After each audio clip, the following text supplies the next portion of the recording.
Try to create the news. Yes, we're not Hey, what's trying to up? be reporters. Too bad. But TV camera.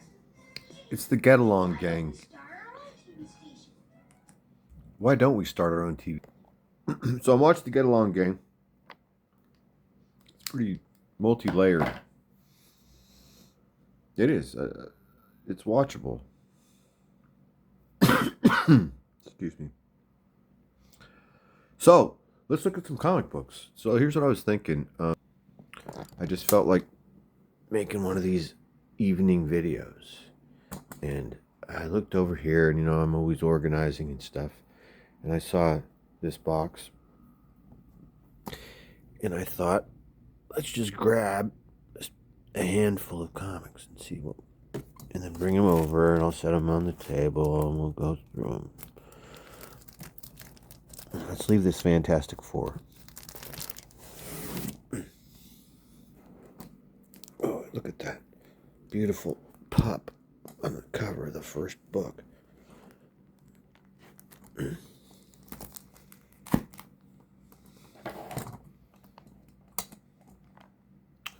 Wow, isn't that a thing of beauty? All right, let's see what we can do here so that make it possible for all of us, including myself and you, and maybe your dog. Maybe your dog is watching this video with you. Is this as far out as it goes? No. Boom. There we go. We got it. That's it. Okay. So, this is a Dell comic. Well, no, it's not a Dell comic. It's a Classics Illustrated. It's the illustrated story of dogs, the world around us. It was 25 cents. Awesome cover, right? So all the comics that we're going to be looking at here, this is out of my personal collection. There's not a lot of value in my collection monetarily, but personally, my comics are very valuable to me. There's never any intention of doing anything with them other than keeping them and giving them to one or both of my sons. I kind of dole them out in different directions. But this is my favorite stuff. This is all comics. I don't even know what's in here, but these will be comics that I have read. That dog book, this is a great book, by the way. It's an older book from like maybe the early 60s or late 50s. I can't remember the exact date, but it's just delightful. All right, Tono and Kono, the Jungle Twins. This was a gift from my mother when I was sick one day. She thought that since I liked Tarzan, I would like this, and she brought it home, and I tried not to look disappointed and tried not to let her know that I thought that this was goofy. Just by the cover alone, I wouldn't have bought this when I was 10. But it ended up being good, and I ended up liking this. She actually brought me two Tono and Kono. They might both be in here. Two Jungle Twins, and I ended up liking this. I think I had two in my collection when I was a kid. This is a beautiful book. This came from Gotham City Comics in Mesa, Arizona. If you happen to live in the Phoenix, Mesa area, go into Gotham City Comics. Gotham City Comics has an incredible selection of comics, graphic novels, toys, action figures, statues, monster masks, and magic tricks. You can find it all at Gotham City Comics with personable and personal service. This came from Gotham City Comics. He's in Mesa, Arizona. Here's Journey into Mystery. Your stay on Earth has ended, mortal, and now it is time for death. This is a book from the 90s. I bought this at my friend Dave's comic shop when this first came out. I guess this would have been the first all toxic collector's item issue. First superhero from New Jersey. It's great. Beautiful cover, wasn't that nice? Here's a Two-Gun Kid from the early 70s with a John Severin cover. It looks beautiful, doesn't it? The kid He's getting rocked, and it looks like he's going to get knocked into a canyon. This is a Weird War. That's one of my originals. So I bought this off the stands when I was a kid, like little. Like, I mean, I don't know how. This is just one that was with me for a long, long time. How old would I have been when this came out? Like 8 or 9, maybe. I would say that that's when I first got this. And for a long, long time, this is the only Weird War comic that I owned, or that my friends owned. Like my original comics, we might be coming up on them soon. Comics that I purchased like off the rack, new when I was a little kid. Like maybe I was 10 or 11 when I bought this. At this point, I had like 30 or maybe 30, 25, 30 comics in my entire collection. So they were read over and over by both me and my friends.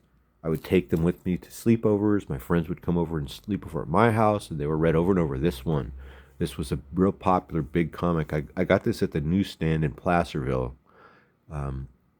There was this place called the Newsstand, and it was like a newsstand, an original old. It had an exterior and an interior, and it might still be there. It's very old. Like we're talking like it's from like from the Gold Rush days. It was the same building, and this place had the most extensive selection. There were no comic shops, but this newsstand had the most extensive collection of every kind of periodical and book, of all different types.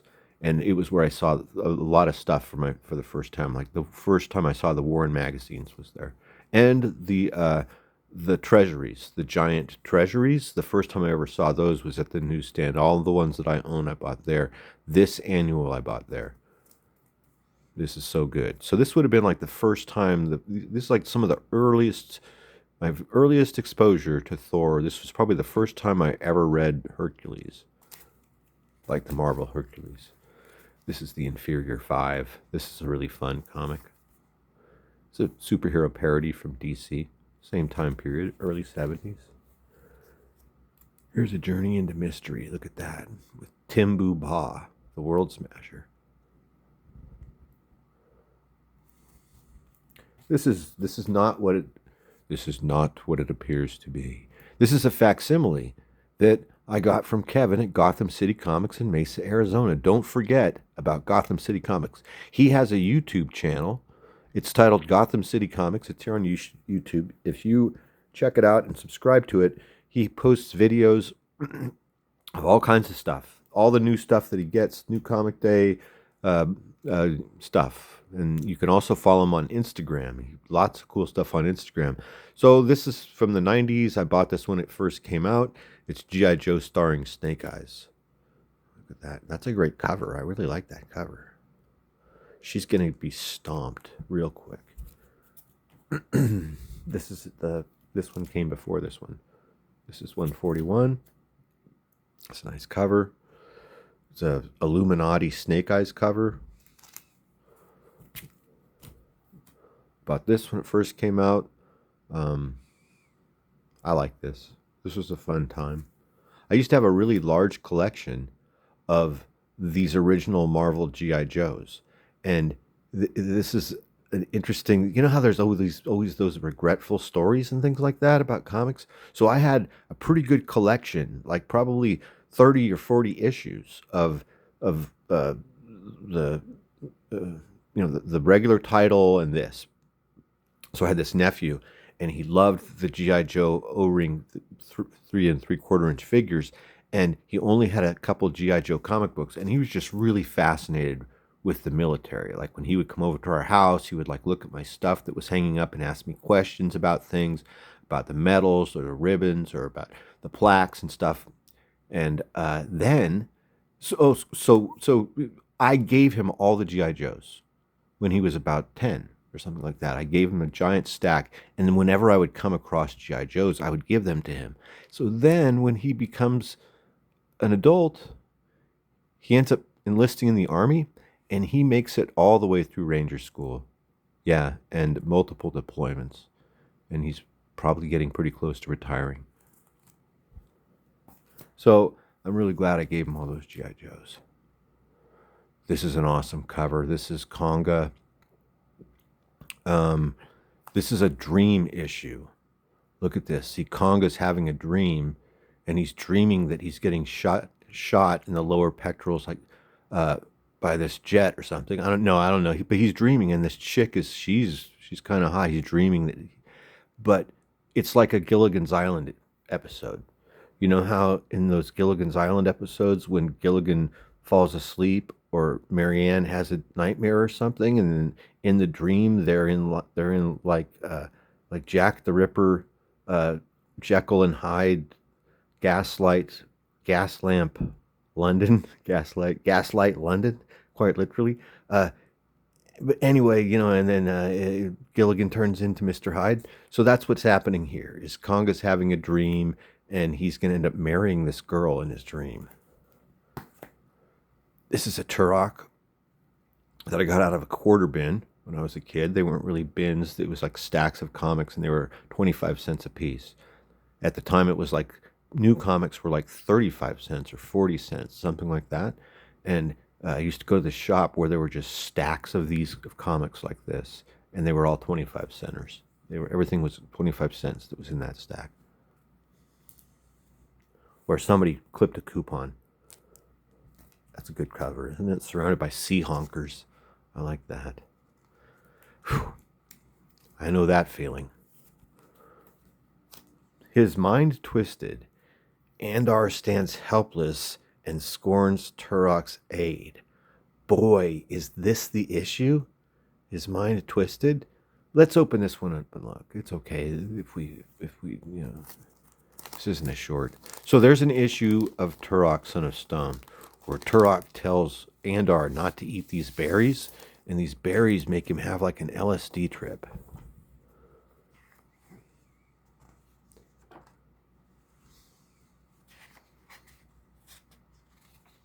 His mind clouded, it said.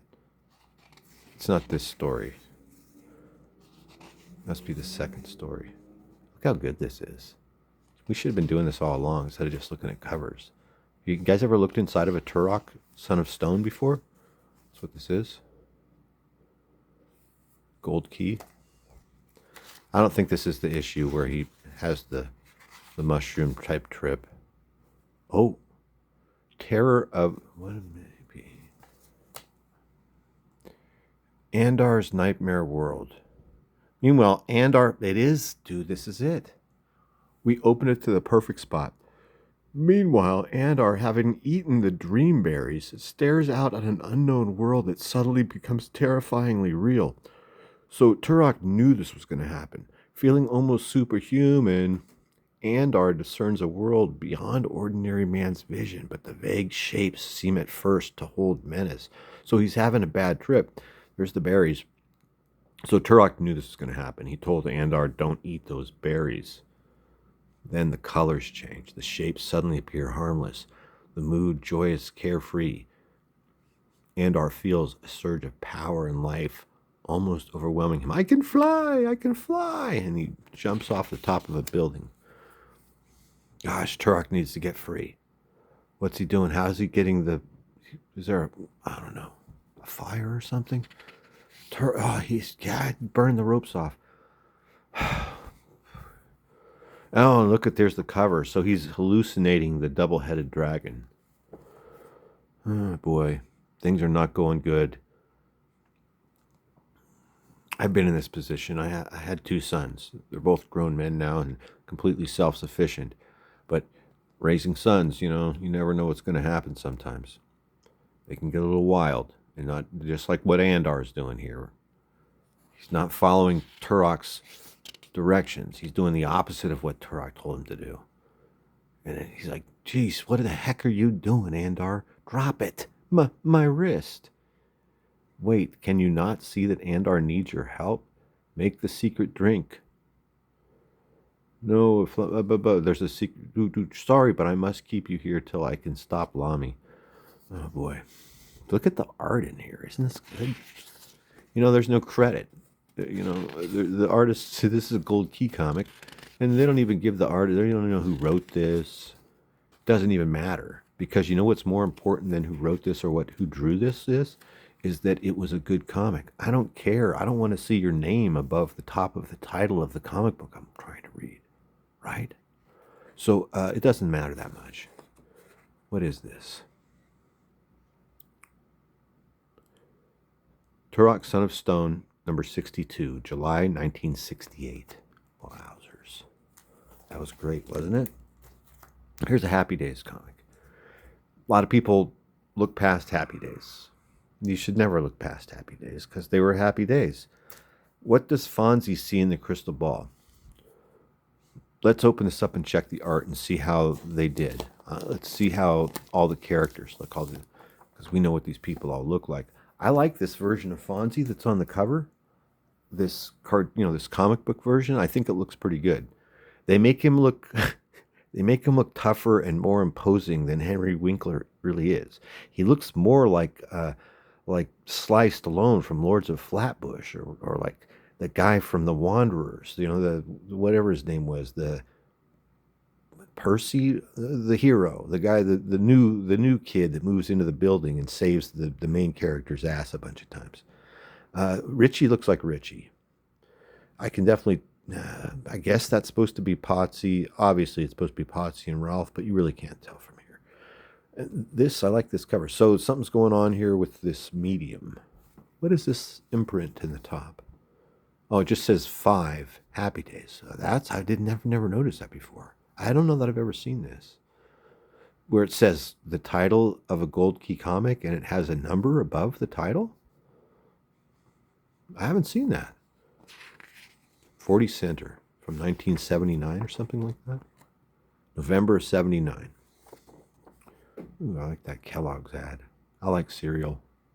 And I like the advertising of cereal. I noticed recently there was a Diggum action figure, like a 3.75-inch Diggum that looked pretty good, made by some new company I've never heard of.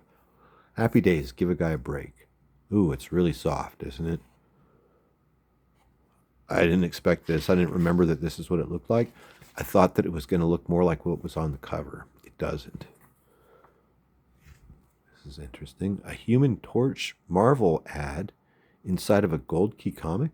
Boy, I miss these ads. Don't you guys miss the Hostess ads? I read these because I was a kid when these were in here. So they were like almost like I wanted to read as much Marvel comics as I could. So I would just still read these like they were. I'm not really feeling this. I hate to use that phrase. Let's keep going. We got some ads and stuff. Jeez, is this Davy Jones from the Monkees? Fabuloso. That looks like Davy Jones. Or is that supposed to be Chachi? That's Chachi. Okay, that must be Chachi. Hey, kid. Yeah, that's got to be Chachi. Okay. Super Iron-Ons. These were good times. I liked the 70s a lot. I mean, I loved all this stuff. I really did. Grizzly Adams was awesome. I watched the Hardy Boys. I had a Dallas Cowboys cheerleaders poster in my room. Loved Christy McNichol. Thought she was awesome. I watched all those shows, anything with her in it. Warm and Lovable. I was Warm and Lovable. Turkey Needs. I had lots of Turkey Needs. Kiss action. Tons of Kiss action. I loved Kiss from the very beginning. I think about 5th or 6th grade. Kid for Rent. Cheap. My mother would just give me away free. Gray Kitten. That's cool. The explicit new Collect Them All Flip It. Only $1 each. Each character stands nearly 15 inches high. Flip It. I've never seen one of these before. It looks like a ripoff. My mom would say that's a ripoff. Oh, this is what I saw that made me want to just keep going, is that I loved the Saturday morning cartoons. I still watch them every day of the week, all night long. But I loved these times. I watched a lot of these cartoons and loved them very much. I loved this Tarzan cartoon. I liked Freedom Force. Freedom Force was great. This Batman was great. I remember Web Woman, but she was only around for one season. Jason the Star Command was great. There's Sid Haig back there. All right. So this is kind of disappointing. I thought the art would be better. Remember that ad with the kid with the bubble gum? Here's some more Saturday mornings. This is a different network where Super Friends was. Ooh, look at this. A full-page Battle of the Planets ad. G-Force to the rescue. That's nice. I don't remember ever seeing that. That's cool. So here's this is ABC. What was in the middle? NBC?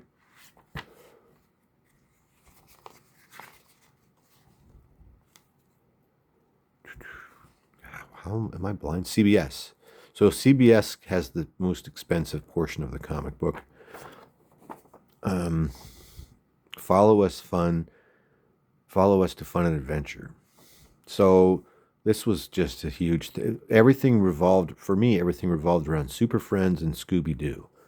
I never wanted to miss those if possible. I loved this Spider-Woman cartoon. See, look right here. This is kind of, I'm locked in to ABC. So I think I watched all of these. I watched, so like somehow sometimes you changed around, and like you might want to move back to CBS to watch Fat Albert at the end of the morning. But these were important ones for me. Is that Super Friends, Plastic Man. I really liked Mighty Man and the dog Yuck, right? Rickety Rocket. I really liked Rickety Rocket. Fang Face. But these are heavy hitters right here. Oh, Sea Monkeys ad. Wow, this is a great comic. Even though the comic itself didn't look all that great, the ads and the cover make up for it. Marvel Tales. So this is the early Marvel Tales that I got when I was a kid. I've had it forever. I was like a teenager when I got this. Working at a comic shop in high school. So I had a job at a comic shop in my junior and senior year of high school. And it was my dream job because before that, I had other jobs, mostly restaurant jobs. And I really didn't like working in the restaurant. This is great. It's not for everyone working in restaurants. This is not Brand Eck. It's so cool. This is really fun. It's a parody comic from Marvel. Isn't that cool in there? Got a little, this always bothered me. So my copy of this has a little gunk right there, right on the first page. Uncanny Tales from the Grave. That's cool, isn't it? There's no way out. I mean, I guess it's not cool. It looks like it's kind of an uncomfortable situation. There's Marvel Presents Guardians of the Galaxy. This is the first Guardians of the Galaxy that I was ever exposed to and I knew of at the very beginning. I liked this comic a bunch. I really liked this a lot. Like all these guys. Vance Astro. What is this guy's name? Martinex or Martiniques or something? What is this guy's name? It's not Yondu. Charlie 27. This was the guy I liked. Here's an Eternals comic. This was just not a good comic, but I still bought them anyway, and I still read them, even though they were virtually unreadable. But this is a great cover. I think this is a really good cover. I always liked Marvel 2-in-1 because I always liked The Thing. I enjoyed Marvel 2-in-1 and Marvel Team Up. I was a fan of The Thing and Spider-Man. Claws of the Cougar. I don't remember this at all. I need to reread it. It's been that long. I loved this title. So this, when Marvel started doing Tarzan, I had already been into Tarzan, reading the books, the actual novels, and with the DC, with the Joe Kubert version of Tarzan, which I had. So then when Marvel started, man, I didn't miss an issue. I was there from issue 1, and I loved how they did adaptations of Tarzan at the Earth's Core with the mad Arab Abdul Al-Hazrad. I loved the John Buscema art that's inside here. Is so good. Let's pop this open and take a look. We got plenty of time. I don't know why I want to rush sometimes, because I was so used to my old phone where it had this limited memory on it, and The videos couldn't be more than like 32 minutes long.